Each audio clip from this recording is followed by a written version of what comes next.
was on the highway patrol, in my later years, I was on the training unit. I was a corporal and my supervisor was a lieutenant. One of the things I always admired about my lieutenant was that he would be very receptive for input. If we had a suggestion, he would listen. If we thought maybe something ought to be tweaked, he would listen. He might not always do what we suggested, but he was always willing to listen to our input. As a matter of fact, I probably gave too much input. I was excited about being in the training unit. I wanted to see things improve. And so I would offer lots of suggestions and thoughts, things that would come to my mind. And he told me one day, he said, your initials are RI. And he said, I believe that stands for radical individual. And he said, because of all the ideas that you come up with, and all of them are not workable.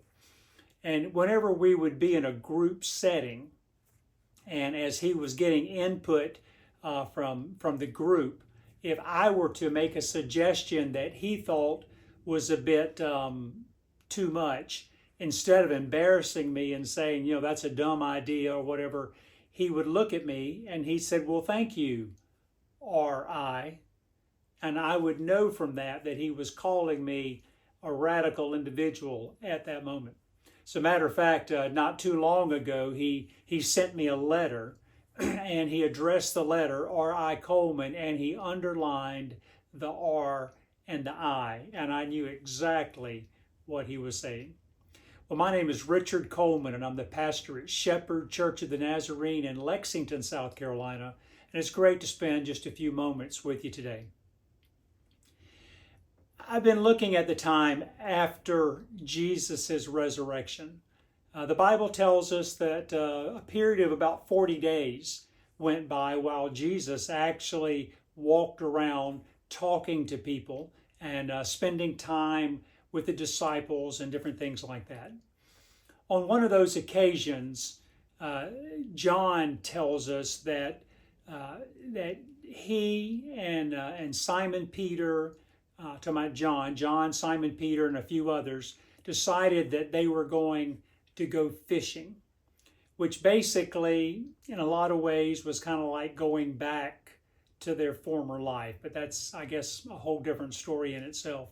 But anyway, they were out fishing and they fished all night and they didn't catch anything.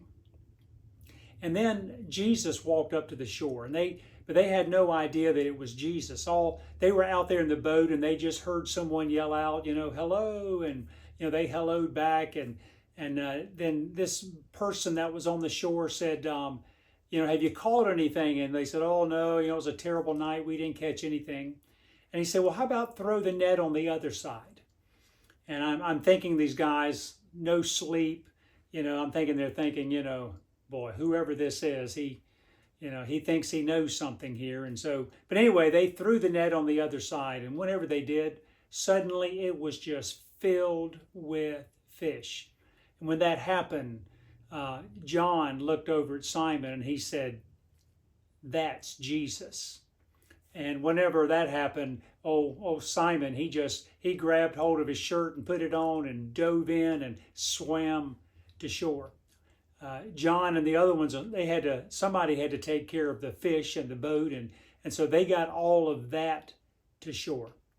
And whenever they got to shore, Jesus was there cooking breakfast, and he had fish cooking whenever they got to shore, which is, I guess, maybe another lesson in there somewhere too, where Jesus is always prepared. He has what is needed.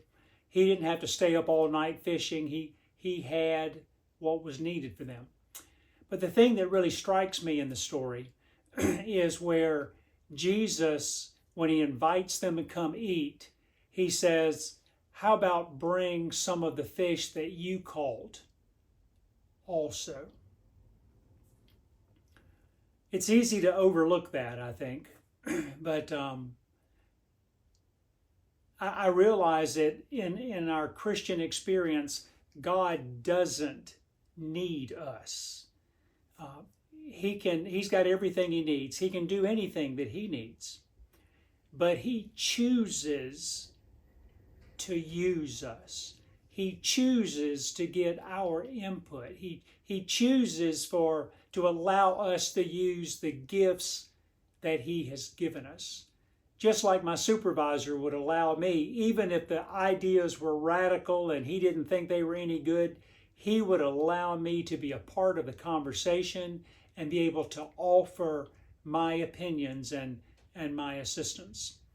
God does that for each and every one of us. So sometimes it might be easy for us to say, well, God doesn't need me for anything, and there's no reason for me to go to church. There's no reason for me to participate in church. I don't need to do this or do that. I don't need to help that person that's in need. Somebody else will come along, or if it's God's will, God will take care of them. But that's just not the way God wants it to be. God wants us to be a part of the solution. And so I feel like God might be looking at you this week, and he might be saying, how about grab some of what you have and bring it to the table, and let's see if we can make God's kingdom grow. And so that's my encouragement for you this week. Keep your eyes open, your regular eyes and also your spiritual eyes, and look for the time when God might be saying, bring what you have and let's get the job done. So may the Lord bless you and keep you. May his face shine upon you. May you truly be able to see God's will in your life this week. Thanks for taking the time and viewing today.